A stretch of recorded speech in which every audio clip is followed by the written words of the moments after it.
It's the week after the RNC. Let's talk the state of the race. Joining me now is the Director of Press Communications for the Trump campaign, Erin Perrine. Erin, thank you for joining us. News of the week, Nancy Pelosi decides to go get her hair done in a shuttered San Francisco hair salon. The owner himself came out and said that was a slap in the face to him. Your thoughts? Well, Nancy Pelosi is, again, Nancy Antoinette. Do as I say, not as I do. She is acting like a tyrant. These businesses in California are being forced to shutter by the governor, except if you're Nancy Pelosi. It's a double standard, and it's the swampiest of the swamp. You see this video time and again of the speaker where she just thinks she's better than everybody. You remember back when the coronavirus started, she's sitting in front of her $30,000 refrigerators, eating her $13 pints of ice cream, looking tone deaf, being tone deaf. And yet again, here's another example. Maybe if Nancy was worried less about her highlights and more about the American people, she would get more done for the American people. She would actually step up and get more negotiations done. Now she's actually trying to put on the floor legalization of pot in the United States, again, instead of trying to make sure that the American businesses are taken care of and that people can afford to make their rent in this country as we still come back from the coronavirus. My concern is the tone deafness of these politicians who say, keep your hair salons, your restaurants shuttered. Meanwhile, I believe she went in the back door too. I don't think she went through the front door of that hair salon.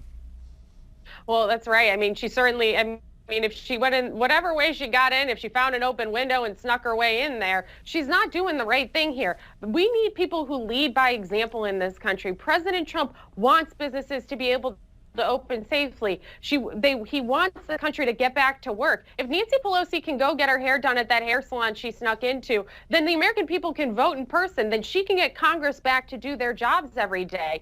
It is so swampy and so disgusting to see that San Francisco elite swamp creature think she's better than every other American in the country. You know, and also this week we found out that the Philadelphia mayor, who has banned restaurants from opening in his own city, snuck across the border. There he is right there, snuck across the border, head over to Maryland and had a lunch, I believe it was a lunch, in a restaurant in Maryland. Meanwhile, his restaurants are shuttered and they're not happy, restaurant owners in their city.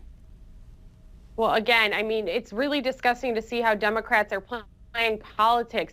If you can go to a different state and eat a sandwich, you can certainly do it in your own state in a restaurant. There are ways, and the science backs it up, for these communities to begin to safely reopen. There's no reason schools shouldn't be reopening, restaurants, and all of these establishments, if they are following the CDC guidelines to make sure we're doing so safely. For them to try and keep everything shuttered is keeping people out of business. It's preventing moms and dads from getting back to work to be able to make a paycheck for their family, and for businesses to continue to operate to make their paychecks and give people the money they need to be able to live in this country. Democrats need to put politics aside, let science lead the way, and safely reopen instead of playing games. So let's do that. And by the way, Governor Cuomo of New York is going to have a lawsuit on his hands. I believe there's somewhere around 300 or 400 restaurant owners that are suing the governor and the state for the same type of thing, open the restaurants. Erin, let's talk a little bit about what is this campaign about? Now, I know the left, the Biden camp wants to make it about COVID-19 and keeping, restaurants safe and saying it's Trump's fault. What is it about what is the election about for the Trump campaign? I would assume law and order, but now the left wants to corrupt that message as well.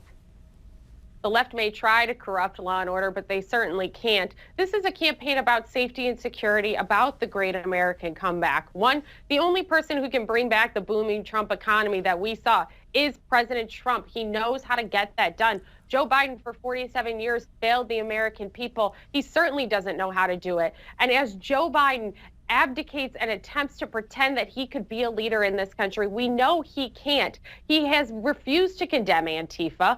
He has refused to condemn these riots. He has refused to condemn anarchy in our streets and would say he wouldn't put the National Guard forward to restore law and order. President Trump has been clear.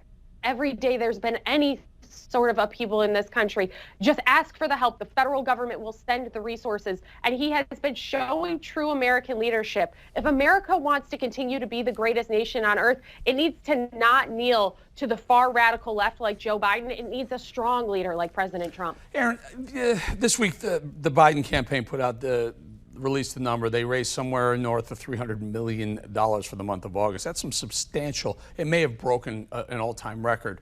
What do you attribute that substantial amount of money going into the campaign to? About 30 seconds.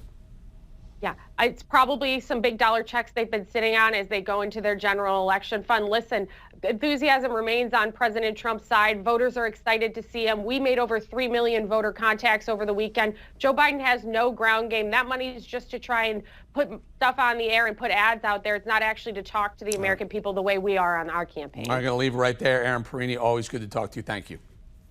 Thank you.